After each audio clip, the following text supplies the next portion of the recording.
few years ago in Ardmore, Oklahoma, in the United States, where I live, there was a young gentleman who was well known in the community to not have a very high IQ. He was tall, he was good looking, he was likable, but he just didn't have the brain power. And I've had to tell my four sons, don't just look on the outward appearance. There's much more to an individual than their skin.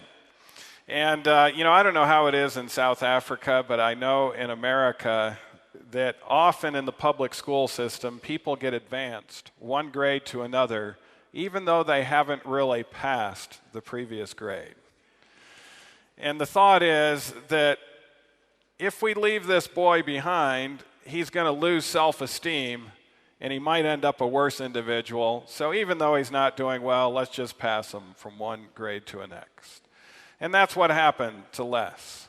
He had been passed from one grade to the next, failing his math, failing his English, and just attending class some of the time, but not really being successful. After he graduated from high school, he did get married, and he came by our restaurant. We have a vegetarian restaurant in Ardmore, Oklahoma. I don't run the restaurant, but I actually own the building and rent the restaurant out to a church member in the area. And he became interested in a plant-based diet. And he began to adopt this. And soon he became interested in the Word of God as the result of the person that was running the restaurant began to study with him the books of Daniel and Revelation. And he became more interested in academic things as a result of that study than he'd ever been in his entire life. He ended up giving his heart to the Lord and ended up being a converted Seventh-day Adventist Christian. Shortly after that, the owner of the restaurant suggested that he go to a place called Mission College to learn to be a Bible worker and to get grounded. This is in the state of Oregon. And so he attended this accredited school to become a Bible worker. Now again, he hadn't done well in his public school system. Halfway through the school, I was talking to the director of the school because he was wanting me to come out and do a weekend series there at his school. And I said, you have someone in this school that I know from our town in Ardmore, Oklahoma. How's he doing? He said, Les, he's a likable guy, but he says he's not making it. I don't think he's going to pass. He says we're trying to help him, but he just doesn't quite have the ability. And he says we have an accredited program. They have to be able to reach a high academic standard to be able to pass. And I said, well, keep working with him. He does seem to have motivation. He says, yeah, he is motivated. At the end, when I came out for it turns out the weekend that I was there was the graduation weekend, and of course I asked about him at that time, and the director said, not only is he passing, but he's not the bottom of his class. He actually has moved his grades up, and Les is going to be a Bible worker. So a few weeks later, he moved to Denver, Colorado, and he began his first job as a Bible worker. And he was a successful Bible worker. About 2 years after, at the University of Oklahoma in the hard sciences, general chemistry and biology, and then organic chemistry, getting ready to go to apply to medical school. And I remember the first semester he got a C+ in general chemistry, not near good enough. That semester he got a B- in biology. It was a little bit better in biology. But the next semester after that, he had a B+ in chemistry and an A- in biology. And now he began to take physics and organic, and his mind started to wrap around the subject. And 2 years ago, he took his MCAT examination, and now he is in medical school today. He went from an IQ of 80, which is the bottom 10 percentile of the nation, to an IQ of 120, which is up in the top 10 or 15 percentile of the nation. But his IQ actually was able to improve because he did have EQ, emotional intelligence, with that high motivational component. Now tonight, we're going to be talking about emotional intelligence, but I wanted to talk about a few more things related to IQ here today. First, a little summary of what we talked about last night up on the screen. This is from the pen of Ellen White. The sin of intemperate eating, eating too frequently, too much, and of rich, unwholesome food, destroys the healthy action of the digestive organs, affects the brain, and perverts the judgment, preventing rational, calm, healthy thinking and acting. What part of the brain is she talking about here? It's the frontal lobe. And then her next statement is this, and this is a fruitful source of church trials. So the argument in the church board meeting may not be due to what you think it's due to.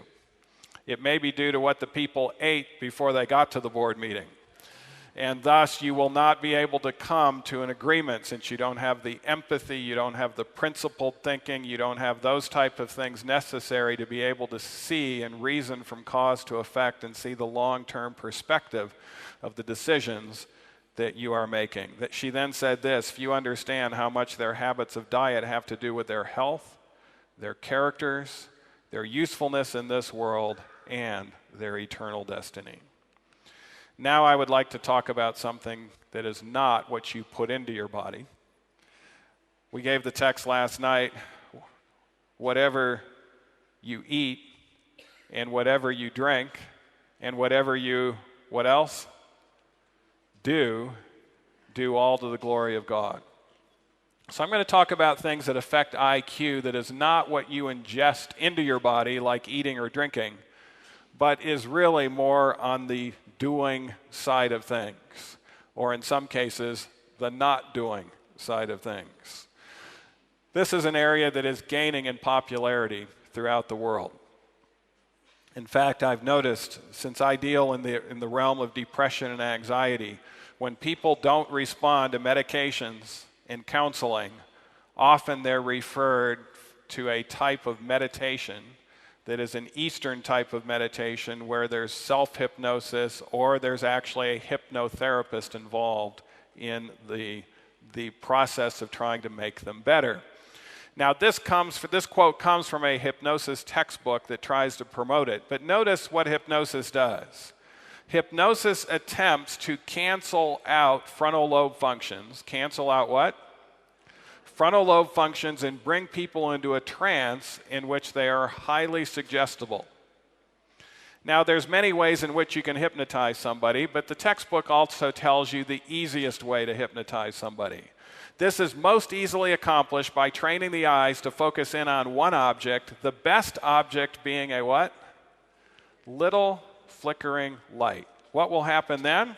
The person will record information and duties without interpretation or without frontal lobe activity. Now, as the frontal lobe goes down, your analytical area of the brain goes down. You're receiving information but not putting it in the appropriate subsets.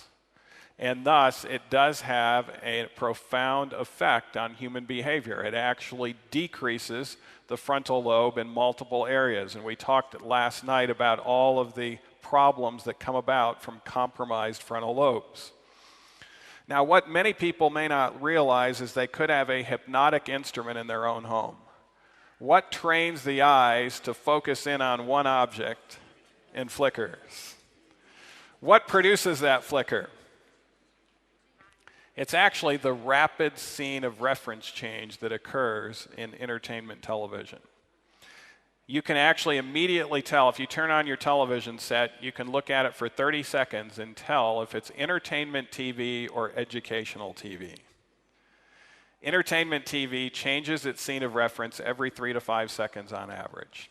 In fact, if you were sitting in a dark room and someone was just looking at your face, not at the television, they would see your face constantly changing its hue as a result of the light change that occurs from the rapid scene of reference change. Studies show that when you sit down with an electroencephalogram, EEG, in front of your favorite entertainment television program, within 90 seconds to at most 3 minutes, you will no longer have any beta wave activity. Your frontal lobe will be dormant. You will be in a hypnotic trance. There have been 3,000 books written on the effects of entertainment television in the mind. Over 300 books, or 3,000 studies, 300 books written on it. And there are 17 areas of the frontal lobe of the brain that are adversely affected. Entertainment television increases daydreaming. That's not a good thing. Studies show the more daydreaming you do, this is where you go into a fantasy world when you're at a supermarket line or in a traffic jam, instead of having the mind actually go into something that's useful and practical. Daydreaming increases your risk of Alzheimer's disease significantly, or age-related cognitive decline. It also decreases creative ingenuity. When creativity goes up, daydreaming goes down. And when daydreaming goes up, creativity goes down. We talked about creativity and its associationship with IQ last night. It decreases interest in reading, decreases interest in learning, also a frontal lobe function. It reduces your discernment, your ability to be able to actually sift fact from fiction. Goes down considerably as a result of entertainment television. It trains in non-reaction when you should be reacting. It increases aggressiveness when you should not be reacting. It reduces sensitivity to violence. And on top of it, it's addictive. Just like any frontal lobe suppressant, it is addictive. And studies show that if you're watching entertainment television frequently or entertainment movies frequently, and then you stop viewing it, you will actually have insomnia, headaches, typical withdrawal symptoms that you'll see sometimes as a result of coming off drugs. We used to run 5-day plans to stop smoking in our church. I think we now need to run 5-day plans for stop watching television. Because the world is getting caught up with the fact that entertainment television is a problem, but they don't necessarily know how to get off of it or what to do about it. The more TV adolescents watch, the more likely they are to develop attention and learning problems and to do poorly in school in the long run. The amount of TV kids watched when they were 14 was positively linked with having attention problems later, not doing homework, being bored at school, not finishing high school, and hating school, the researchers found. 14-year-olds who added one more daily hour of TV doubled their risk of academic failure at age 16. The Journal of Pediatrics and the pediatric associations are now well aware of the problems of entertainment television. We used to, in doctors' offices, have big signs, no smoking. Now in pediatrician offices throughout America, they're having big signs, no TV, because of the adverse effects on the mental health and the academic performance of our adolescents. And at the very least, it takes away precious time for family, achievement, and spiritual pursuits. And a lot of people don't realize the vast difference this simple thing of giving up entertainment television can do. A few years ago, it's been a little more than a few years ago, there was a man who grew up in the same city that I grew up in. It turns out we grew up about 15 miles apart from each other, although we didn't know each other, in the big city of Detroit, Michigan. This boy was failing school. He was having all sorts of emotional issues. He was having to be sent to the principal's office frequently, violent tendencies, and F's were showing up on his report card. His mother was poor. His father had left his mother quite a while back and left her dirt poor, raising 2 boys in downtown Detroit by herself. But she refused to go to the welfare rolls to get enrolled in welfare. Instead, she worked 3 jobs. One of the jobs that she worked at was for wealthy people cleaning their house. And she noticed something when she went into the well-to-do homes. The television was off, and the adolescents in the home were reading interesting books. And that association made her, led her to make a decision to go home and tell her boys, no more entertainment television. In fact, if you want any privileges around here, you are going to have to write 2 book reports for me once a week. Take out interesting books, not fiction books, but interesting educational books from the Detroit Public Library, and write 2 book reports a week. And then you will get some privileges. Now, what do you think they thought about their mother at that point?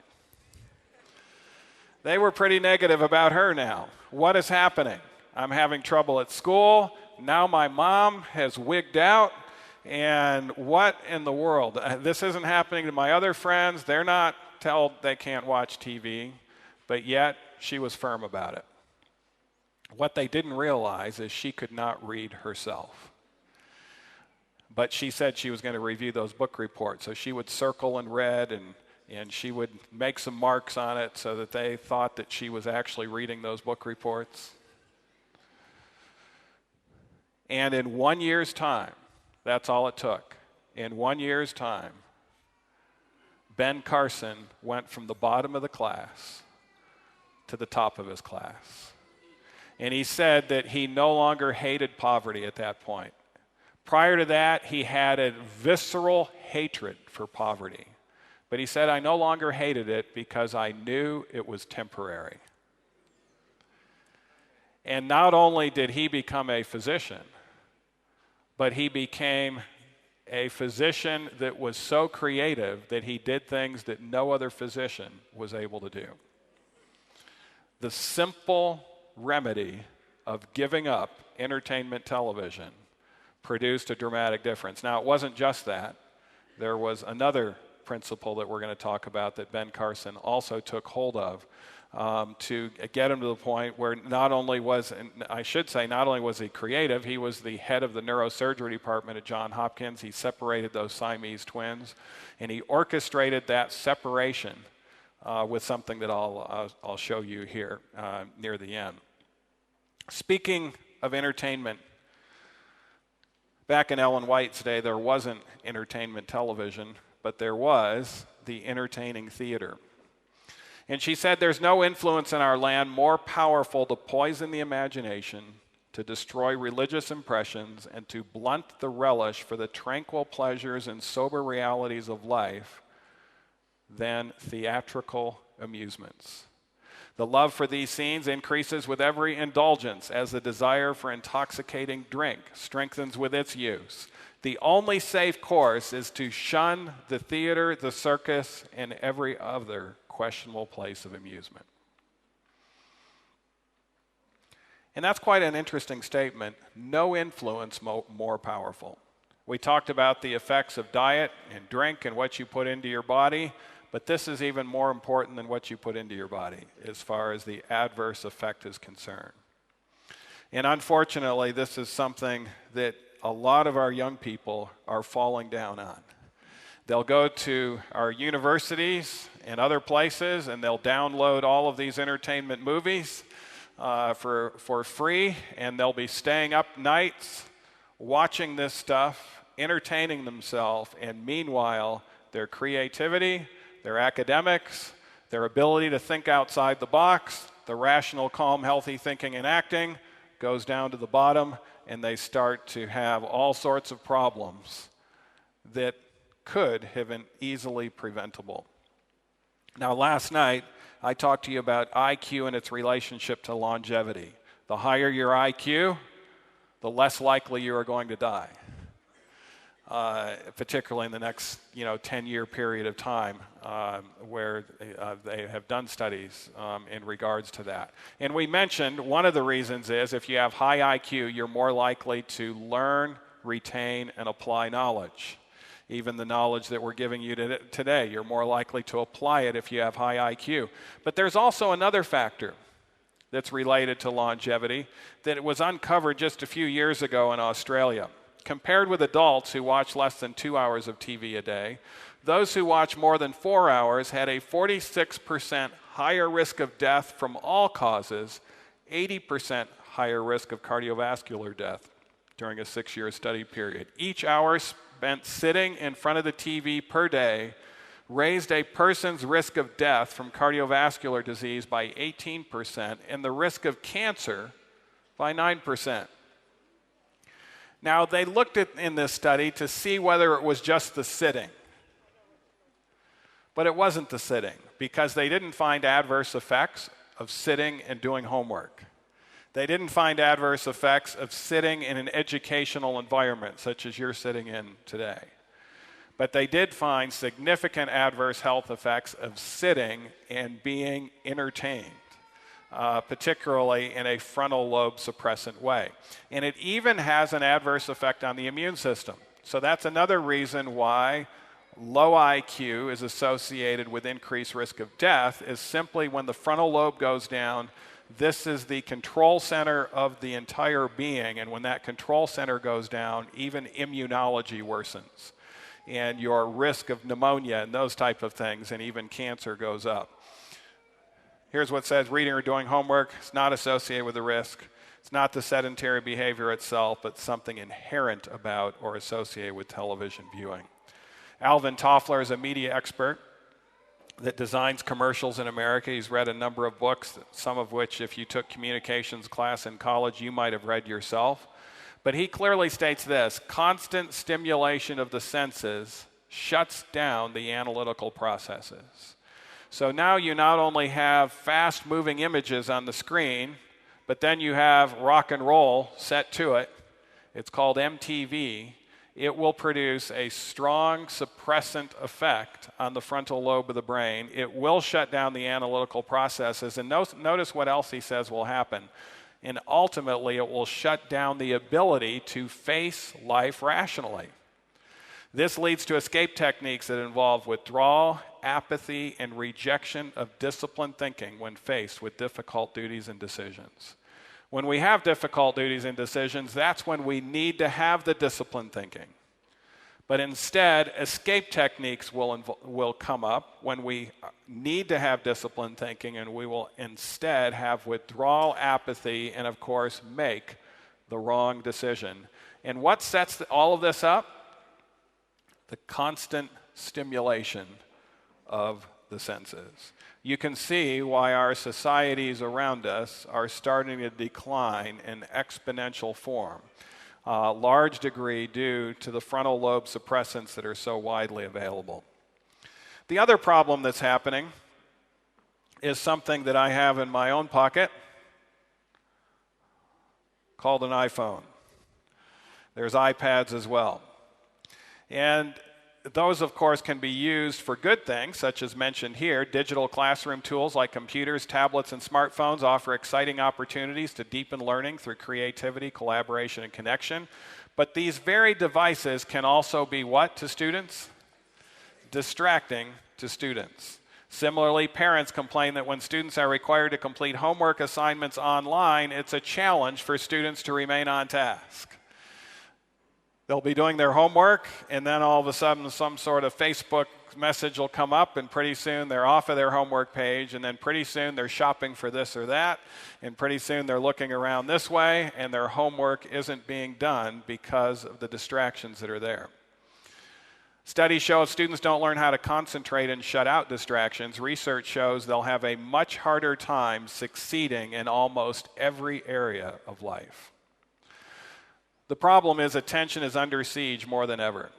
The real message is because attention is under siege more than it ever has been in human history, we have more distractions than ever before. We have to be more focused on cultivating the skills of attention. If young students don't build up the neural circuitry that focused attention requires, they could have problems controlling their emotions and being empathetic.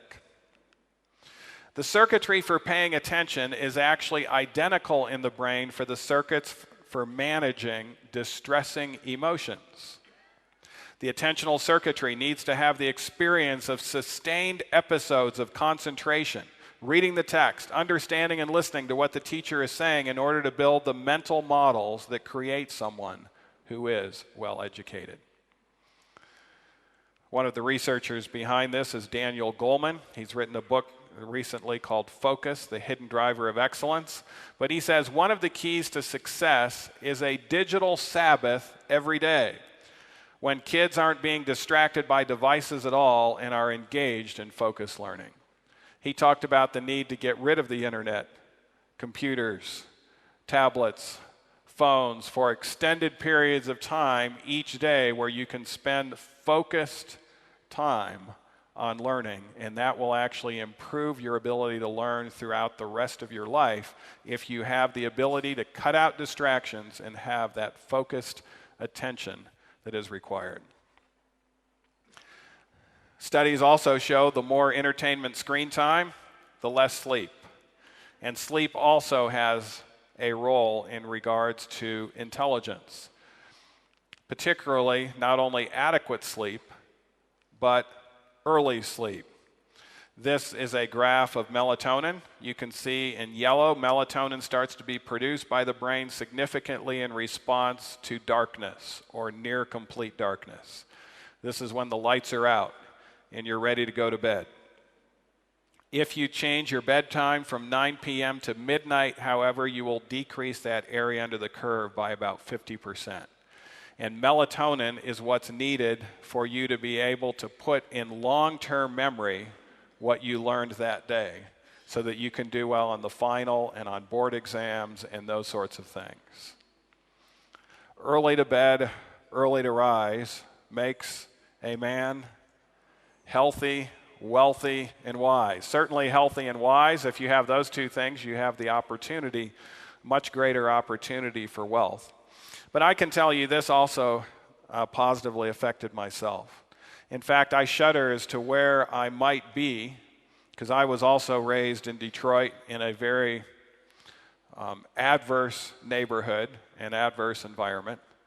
My father was an engineer for General Motors, and thus we had to be raised in Detroit, close to where he worked. But fortunately, my father was like Ben Carson's mother. We were the only people on the street that were not raised without television. Actually, my oldest brother was being raised with television, and when he was about 7 years old, he came to my father and he said, "Dad, who is stronger, Superman or Jesus?"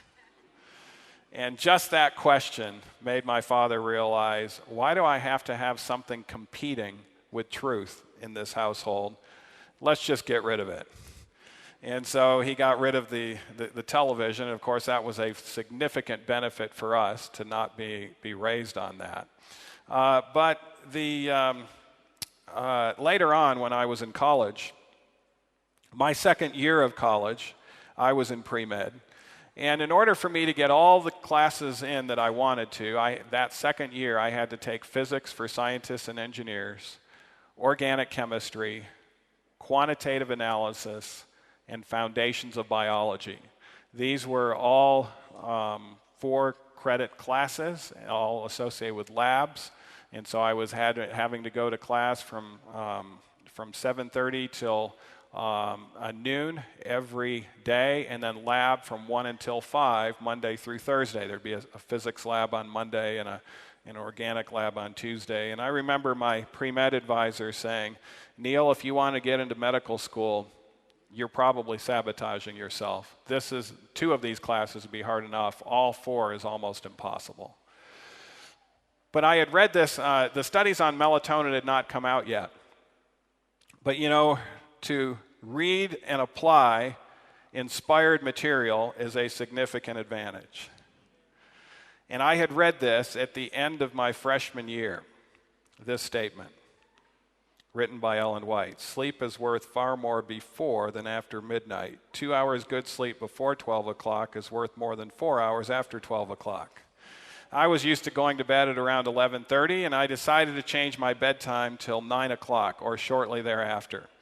Yeah, I told you my schedule. I had to work from 7 till 9 p.m., but my 9 p.m. quit time was very close to where my dorm room was, and so I could slip into bed shortly after work was over with.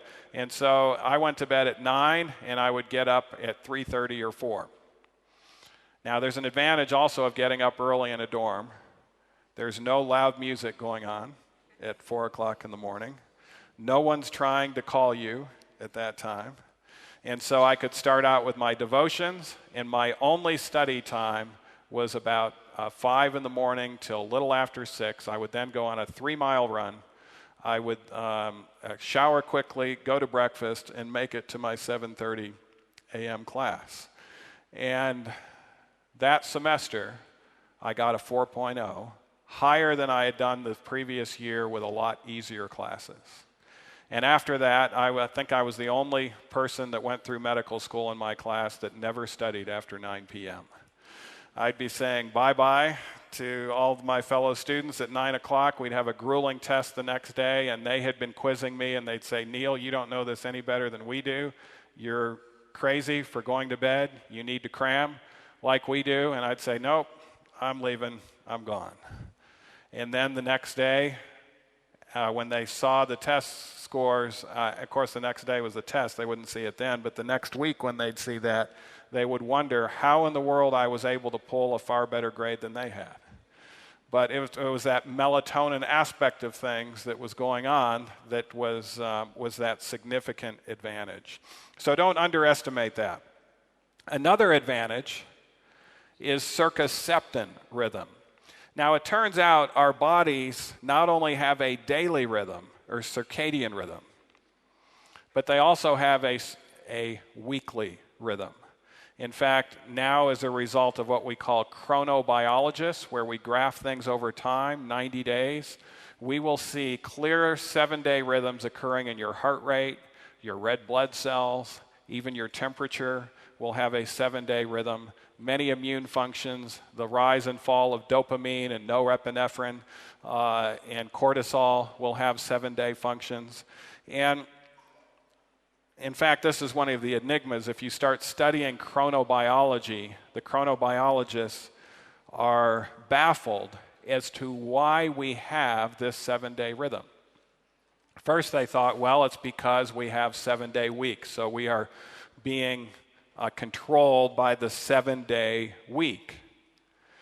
But then they started finding the same 7-day rhythms in dogs, in flies, and even in plants.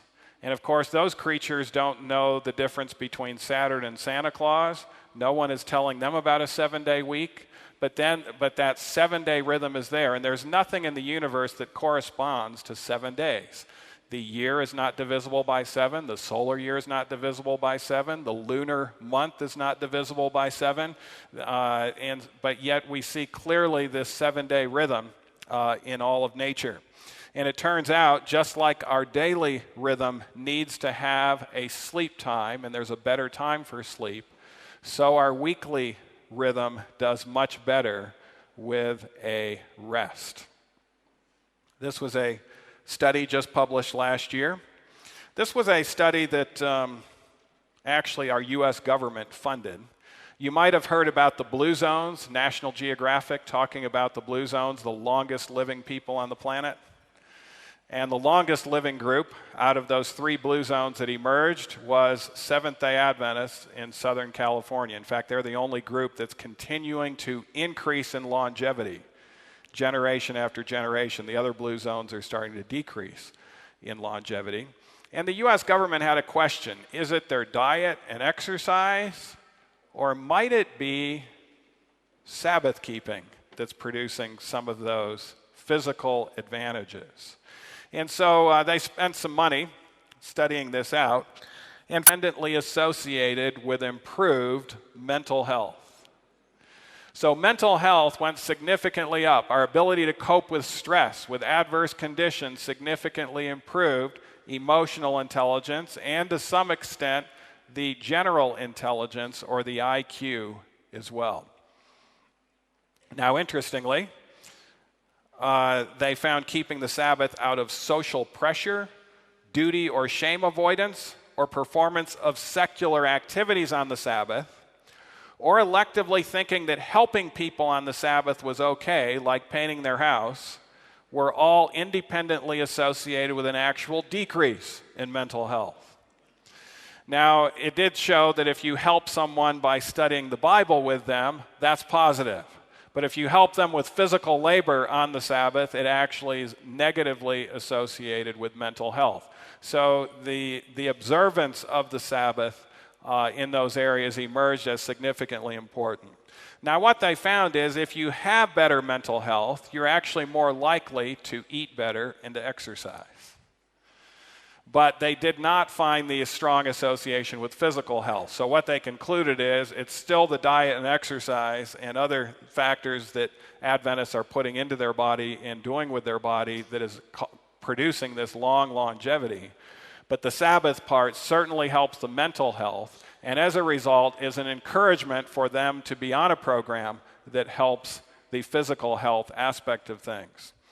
Now, years ago, before these studies ever came out, I told you my father was an engineer for General Motors. He was a non-Seventh-day Adventist engineer for a while. Did not grow up in the church, did not know about it. But after he began to have children, he recognized his need to have a faith in the home. And he began to attend a different church every Sunday, trying to find a church that would teach him the Bible. And many of them mentioned the Bible, but they often, when he would come up to them and say, I really want to know the Bible, they would say, you don't really want to get too close to that book. It could cause some problems. And so he would just leave that church and go to another church. But one particular Saturday night, that's when he would search the paper to find out about the Sunday services. He saw a meeting that was being advertised on Sunday evening about the Sabbath, and he attended that meeting. And they were talking about the Bible Sabbath, which he hadn't really heard about before. And in the middle of the program, he was very impressed with all the Bible that was there, but he thought it's too bad these people don't know about the calendar change, because I think they're off. And right then, a slide came up about the calendar change. And he realized they've done their homework. They know about the calendar change. This is very interesting. So he began to study his Bible more, and he became convicted about the Sabbath. Now, he had his bachelor's in engineering. He was working in the daytime for Douglas Aircraft at that time. And he would go to night school to get his master's in engineering. And his only study day was Sabbath. But when he became convicted about it, he thought, this is what the Bible says. I'm going to give up my study day. And he told his friends that he was studying with on Sabbath, I'm no longer coming. He said, and they said, you're not doing any better than we are. You might as well just resign from engineering school. You're not going to make it. And he almost did at that point. He thought, I better resign. I guess this isn't the Lord's will for me to do that. But then he thought, well, maybe I shouldn't resign. Let's just hang in there. He gave up his one study day on Sabbath, and what do you think happened to his grades?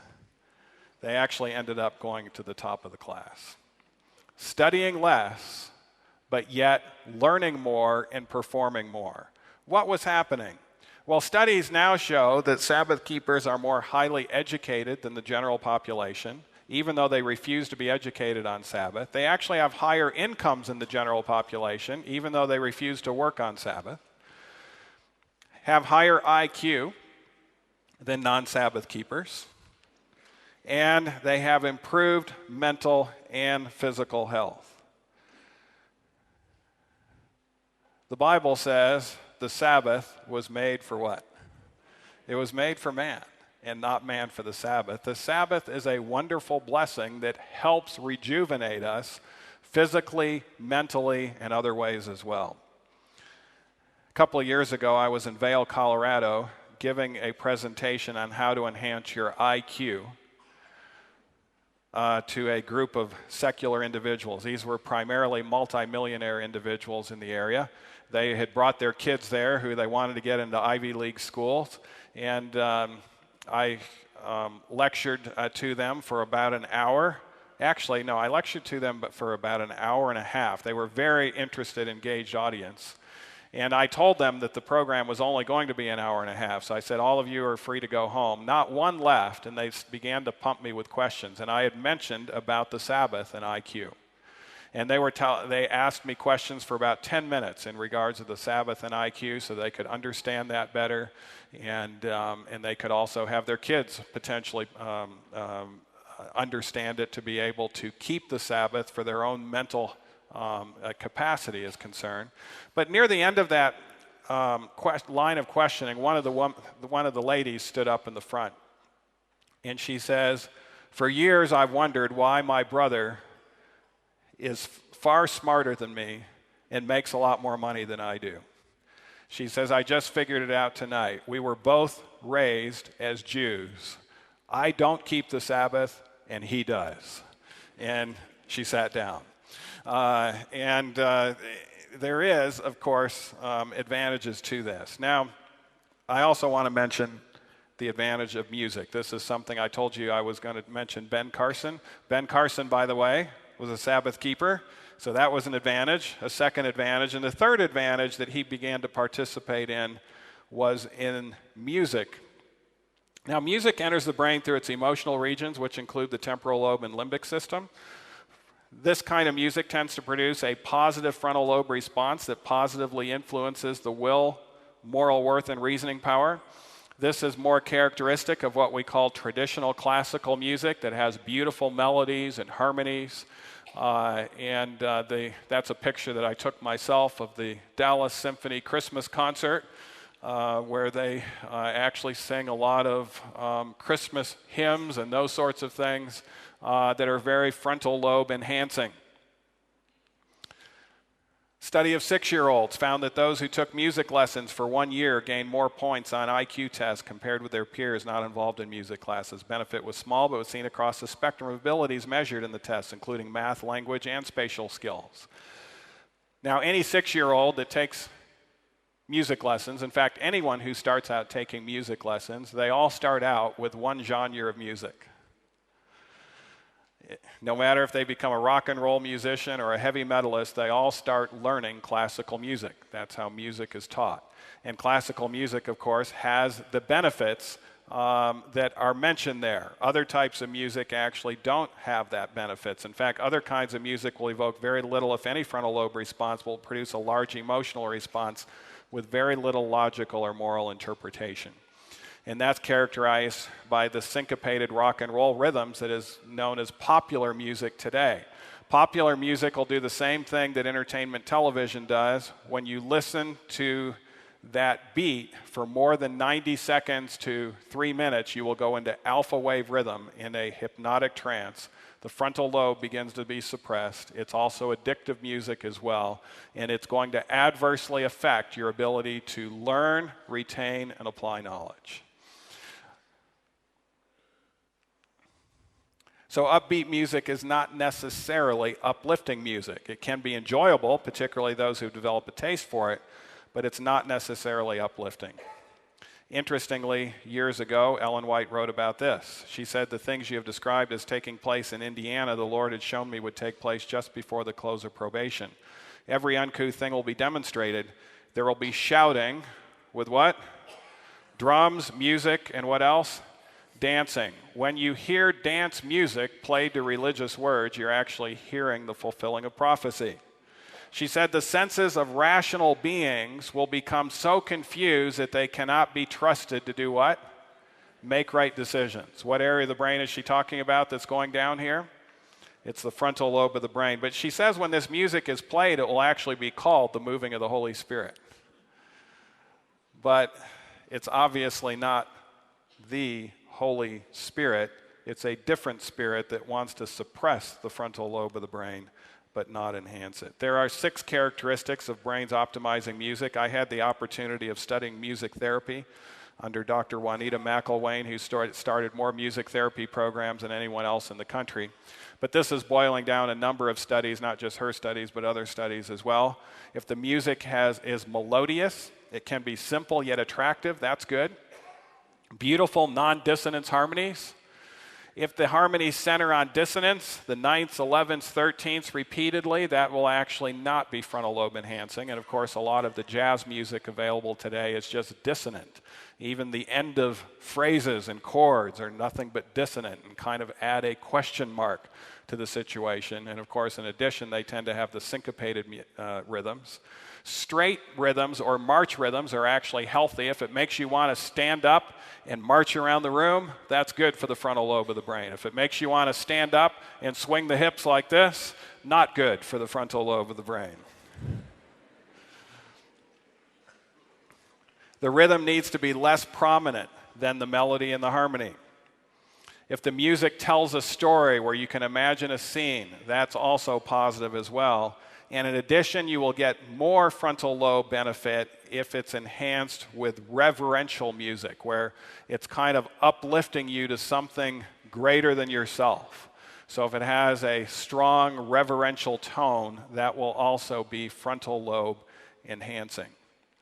Now, Ben Carson began to listen to good classical music about the time when he gave up television. And he orchestrated the separation of the Siamese twins. It was a grueling surgery, multiple steps in that surgery, about 72 different steps. And he planned it and orchestrated it time-wise with classical music, so he would know where he was at in the surgery. And it would also enhance his brain. There have been a number of studies showing classical music will enhance athletic performance. It even enhances your ability to shoot a rifle accurately. All sorts of positive studies, not just on mental performance, but athletic performance as well.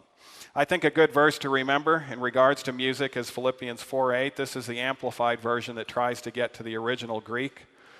But Paul said, "Finally, brethren, whatever is true, whatever is worthy of reverence and is honorable and seemly." And you know, in today's world, you can walk into many religious services and you can't describe their music as reverent. But yet, Paul said, this is what we should be contemplating: whatever is worthy of reverence and is honorable and seemly, whatever is just, whatever is pure, whatever is lovely and lovable, whatever is kind and winsome and gracious. There's a lot of music out there that people like, but it's just not pure or lovely or lovable or kind or winsome or gracious. If there is any virtue, and what else? Excellence. If there is anything worthy of praise, think on and weigh and take account of these things. Fix your minds on them. And that's the purpose of music, is to fix our mind onto something worthy of contemplation.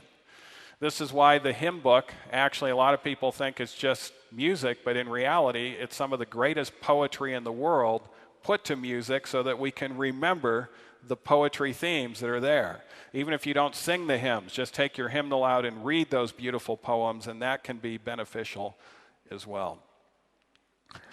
This study showed even though you've never been seriously exposed to good music, it will still help you when you are exposed. This was University of Florida, showing that good classical music improves mood and reduces stress. 6 sessions of classical music therapy were held over a 12-week period in 23 to 45-year-olds. These subjects showed improved scores on tests of overall mood, reported feeling less depressed, reported feeling less fatigue, and their cortisol levels improved. As your cortisol level goes down, your memory goes up. And in fact, to keep a young brain in animals, if they want to keep a brain young for many years in that animal, they will actually remove the adrenal gland so that there will be no cortisol there and the brain will stay young and healthy. So let's take care of our frontal lobe. We need to protect it from mechanical injury. That means wearing your seatbelt. If you're going to do something that is at risk, wearing a helmet is critically important. Studies show if you've suffered more than one concussion, it does have an adverse effect in many individuals. One of the reasons why the National Football League, the rates of depression and anxiety and mental health problems are off the scale in those that have had all of those head injuries. Supply it with good oxygen. That means deep breathing, good exercise, give it good nutrition like we talked about last night. Getting adequate sunlight is also important, not only for the vitamin D, but it helps your brain make serotonin, which can help your emotional intelligence. Exercise it just like a muscle. If we don't use it, what's going to happen? We're going to lose it.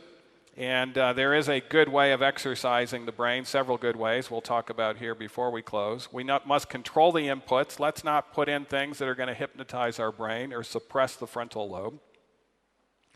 Correct distorted thoughts, we'll talk about that tonight, and prevent or control disease that also affects it. As far as exercise is concerned, I can think of no better way than what the people of Acts did in chapter 17, verse 11. These were more noble than those in Thessalonica in that they received the word with all what? Readiness of mind, and searched the scriptures weekly. You know, would that our people search the scriptures weekly, but here it says they searched the scriptures daily, whether those things were so. In other words, it was an analytical reading of the scripture, seeing what it was saying, comparing scripture with scripture, a positive frontal lobe exercise that can occur in a daily basis in anyone who takes up the task of reading and studying the Bible daily. So I want to ask you here this morning, do you want to be more intelligent? Do you want to be more analytical? Do you want to make better decisions? Do you want to have a greater capacity to empathize with others? Do you want to have better discernment? Greater ability to see into the future? If you have an addiction, do you want to have a greater ability to overcome this? That requires a frontal lobe. And finally, do you want to have greater power to follow your conscience and to be more open and understanding into doing the will of God? If you answer yes to any of those things, I would encourage you to review your weekly and daily habits and see what you can do to change your habits to be consistent and comprehensive in brain enhancement. Remember Daniel chapter 1. Tremendous disappointment in Daniel's life. Taken away by force to a foreign land. And now forced into an academic curriculum that he really would have preferred not to be a part of. And then given food that he would prefer not to eat. And then it says Daniel purposed in his heart that he would not eat the king's meat. And some people say, well, you know, we really don't have the king's meat anymore. But, you know, even in Johannesburg, I thought I saw a Burger King there. And there's all this imperial food, you know, imperial margarine, Dairy Queen. And, of course, there's still that rich food that's out there. But he purposed in his heart that he would change. Actually, the American Medical Association says he proposed the first prospective epidemiological study ever recorded in human history. Made a change and then had a comparison group that didn't make the change. And by the way, the comparison group, it says in the Bible, were those of his own ethnicity to make it a fair comparison group in regards to how they would look in 10 days. And not only did they look better, they were healthier, but at the end of how many years was the program? 3 years. He then went for the tests. And they found not only him, but every one of the Hebrews who had taken hold of the diet 10 times better, not just 10% better, 10 times better than anyone else in the entire realm academically. God says, or Ellen White says this through inspired counsel, dear youth, God calls upon you to do a work which through his grace you can do. A lot of people think the health message is just for the older people that are getting ready to have disease. The health message is much more for the younger people than it is the older people. But here's what she says, dear youth, God calls upon you to do a work which through his grace you can do. Show a purity of taste, appetite, and habits that bears comparison with whose? With Daniel's. Notice what God will reward you with if you do this. Calm nerves, a clear brain, unimpaired judgment, keen perceptions. 4 things. She says the youth of today, whose principles are firm and unwavering, will be blessed with health of body, mind, and soul. She goes on to say the Lord has given man capacity for continual improvement and has granted him all possible aid in the work. Through the provisions of divine grace, we may attain almost to the excellence of angels. Quite a statement. We can, even in this fallen, sinful world, obtain almost to the excellence of angels in our mental acuity. And so by coming here to this camp meeting in 2014, you have not only walked into a big room here today, you've walked into the largest room in the world, and that is the room for improvement. And I would encourage each one of you to take advantage of that room for improving. The Apostle Paul says, I beseech you, therefore, brethren, by the mercies of God, that ye present your bodies a living sacrifice. A lot of people think to live a lifestyle such as this is too sacrificial. But wait a minute. What about my R-rated movies that I like? If I give that up, I'm no longer going to enjoy life. What is there going to be to live for? Or what about my favorite caffeine beverage? Or what about this? Or what about that? And that's why Paul says, present your bodies a what type of sacrifice? A living sacrifice. On the front end, it seems sacrificial. But actually, the Lord never asks us to give up anything that's not for our best interest. Our actual enjoyment of life will go up exponentially, as well as our success and our ability to positively influence others. He says, present your bodies a living sacrifice, wholly acceptable unto God. Some people call this extremism, but what does Paul call it? He says it's your reasonable service. And then he says this, be not conformed to this world. Not conformed to its diet, its culture, its customs, but be ye what? Transformed. How? By the renewing of your mind, that ye may prove what is that good and acceptable and perfect will of God. And then the wise man stated this, for wisdom is better than rubies. Some of us have desired a lot of rubies, but not a lot of wisdom. And that's because we don't have things in proper perspective. Solomon says if you compare these two, there's one that's far better. If you have the ability for all the money in the world or more wisdom, choose more wisdom. In fact, he says this, all the things that may be desired are not to be compared to it. No matter what your desire is, stack up your desires, line them up, maybe your top 10 desires in this world. And wisdom actually is more important than all 10 of those desires. And so, just as Moses and then later Joshua presented the people of God with a decision, you all have a decision to make. Are you going to voluntarily suppress the frontal lobe at the expense of momentary gratification? Or are you going to take hold of the grace of Christ that can bring self-control and choose a lifestyle that is far more pleasing to God and will actually be far more pleasing to you in the long run? I hope you, as I have chosen, to choose God's way. Before we close, sometimes it's important in a presentation like this to have, and I'm sorry for the audio people because this might put a task on them, but it might be good to be able to answer a few questions and answers from last night as well as today. Maybe I can take 4 or 5 questions just to help clarify some things.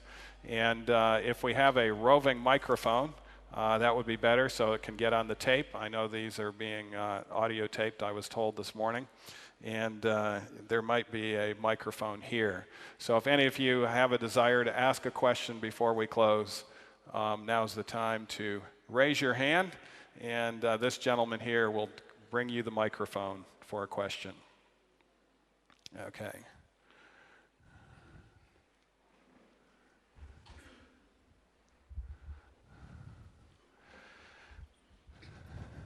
Thank you very much, Doc, for your inspiring presentation.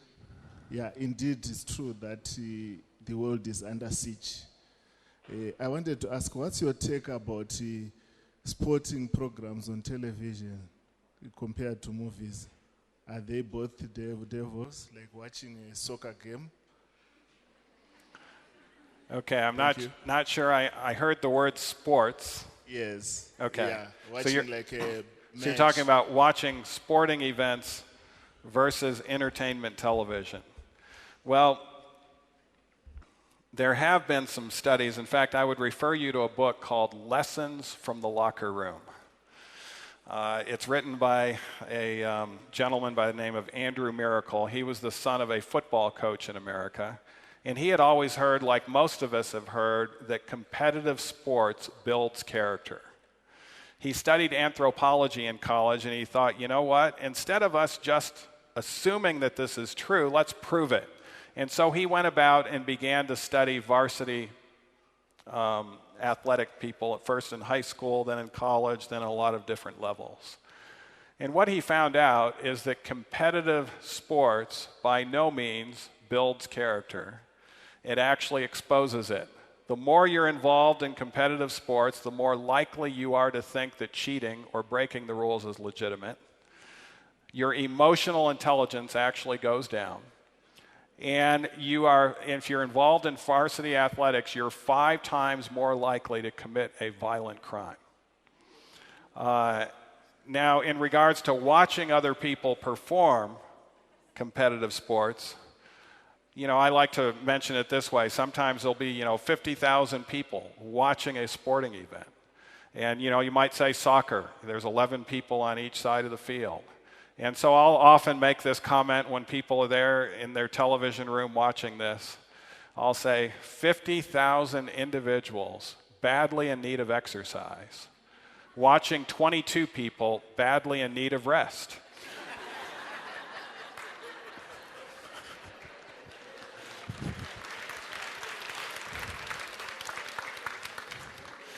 And I'd much rather, it's not that a pickup game of sports is wrong per se. A pickup game to be able to get good exercise and those type of things can be okay. But when we take it to the excess of the point that we don't even know anyone on that field that's playing, but yet we are so passionately involved in wanting this team to win, I think we're beginning to major in minors and to get things out of perspective. Does it really make a difference on who wins? Well, it might to you, but in reality, in the grand scheme of things, it makes very little difference, and thus it can be problematic in several other ways besides the hypnotic way. So, good question. Thanks for that, because I didn't speak about that. I might mention, if you want to learn more about that, I have a whole chapter on that in our book, Proof Positive, Chapter 13. Yes, a question here. Could you tell us, is there anything good about decaffeinated coffee? Okay, is there anything good about decaffeinated coffee? Well, less caffeine, obviously. It's called decaffeinated for a reason. However, in decaffeinated coffee, they put tannins in to replace it. And as far as, one of my specialties is gastroenterology. And of course, gastroenterologists will tell people with reflux no caffeine or decaf for the same reason. Tannins will do the same thing that the caffeine does as far as the GI tract. It is superior as far as the brain is concerned, but if you're wanting a beverage that's the best beverage in the world, guess what it is? It actually is water. Water shows to improve executive functions, improve frontal lobe functions when we're well hydrated, and other drinks don't do as well. But if you're wanting something similar to coffee, there are things like Postum and Roma and things that have no tannins in it, and that would be a better way to go. And yes, a question here, and then I think there's one over there and one here, and then we'll close. So 3 more.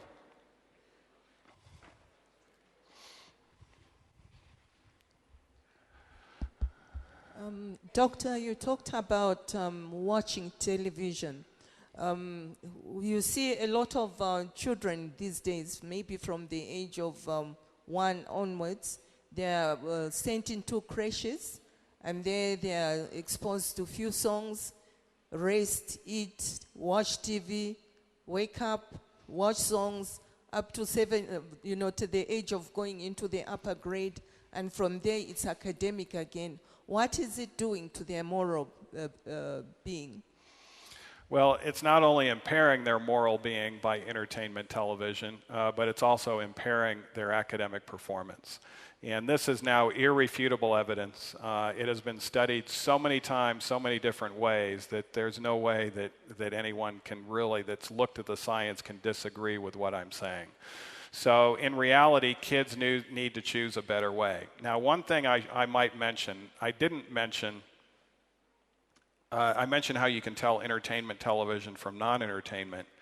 But in America, we have a channel that's on cable called C-SPAN. C-SPAN actually is where the senator is up there giving a lecture, and it just has one camera view, and you'll be watching the lecture. And in the physician lounge at the hospital I work at, often the program is on C-SPAN or it's on the news when you watch, when you come in there with that big screen. But you will see something happening when someone is watching C-SPAN that you will never see in entertainment television. The senator will be up there speaking. First of all, it's very unnatural to stare at the set when there's only one camera view. You can only really do that naturally when they're constantly switching the scene of reference. But with one camera view, people are looking around, they're talking, they might be listening to the senator in the background, and they'll be talking among themselves as physicians, and then the senator will say something, and the doctor will stop mid-sentence and say, did you hear what he said? And what else he's been saying is this and this and this, but yet this is so biased. He's not mentioning this. He's not mentioning that. And they'll begin to argue with the senator on the set. What is happening there? The frontal lobe is working in that doctor. He's analyzing what is happening, and he's actually going through a positive frontal lobe exercise, even though he's disagreeing with the senator on the screen. You will never see that in entertainment television. You'll see a speech being made. You'll hear the individual come up and make a speech, and you might vehemently disagree with the contents of that speech, but under the hypnotic trance, you'll be just watching the set, no reaction, and it actually is producing an adverse event. So it's not just television per se. We can use educational TV with very slow scene of reference to help educate our children, but we need to stay away from the entertainment aspect. Yes, I think there were a couple over here. What I want to ask is water. How much water you must drink? And can you eat, how long before meals, or can you drink it in meals, or just on that a little bit? More about water. Water, of course, the purpose of water is to stay well hydrated. And studies show you'll have less fatigue, you'll have better frontal lobe function, you'll have less headaches by staying well hydrated. In comparison by drinking water versus juice or milk or any other means of hydration. So water comes out definitely on top. Is there a best time to consume it? Yes, the best time to consume it is in between meals. Usually up to 10 minutes before eating is fine, or up to 20 minutes after eating is fine. But the issue with taking it with meals is that there are 5 things that have to be constant in your stomach before your pylorus relaxes to let the food empty out. And those 5 things are size, osmolarity, pH, and temperature. Those things have to be constant, and there's sensors in the duodenum measuring those things, and when those things are not constant, the pylorus clamps down. If you put water with your meals, it'll actually slow the gastric emptying, causing some more fermentation and those type of issues. And so that's one of the reasons why it's best to consume your water beverage normally at least 20 minutes after you eat.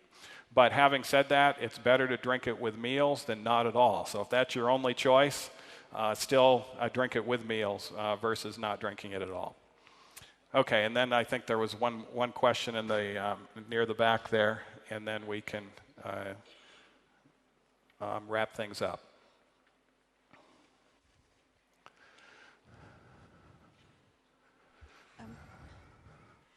tell us what is the amount of time that you could let your children watch 3ABN, Hope, and that type of thing to have selective time?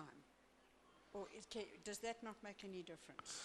Does your frontal brain be affected by that or not? Okay, I think the question is, what about having your children watch some but limited amounts of entertainment television? Is that right? Okay, 3ABN or Hope. Well, 3ABN does not have the rapid scene of reference change. You know, you'll notice when people are talking there, they change the scene of reference, but not every 3 to 5 seconds. And in fact, there have been studies done. Why does the frontal lobe shut down with the rapid scene of reference change? One is your frontal lobe is the analytical portion of your brain, and it's impossible for you to completely analyze each scene before the next one comes up. And so the frontal lobe will actually give up in analysis, and that's one of the reasons why it shuts down. If you have the same scene for 20 or 30 seconds, and then you change the scene of reference, the frontal lobe can keep up with that. And so 3ABN is educational TV. It's not entertainment TV, and it will not have an adverse effect. Well, you've been a very attentive group. Good questions, and we might have opportunity for more questions and answers later on with some of the other presentations I'm giving. But let's bow our heads at this time and close. Father in heaven, we thank you that you have indeed fearfully and wonderfully created us with these brains that are capable of so much. And we now thank you that through science and inspiration, we know how we can treat our brains better and how we can be more open to understanding and doing your will. We pray that we will take hold of the message that the Apostle Paul gave us to present our bodies a living sacrifice, wholly acceptable unto you, which is our reasonable service, and not to be conformed to this world. May you work through us so that we can positively influence others around us towards your throne and your kingdom. In Jesus' name, amen.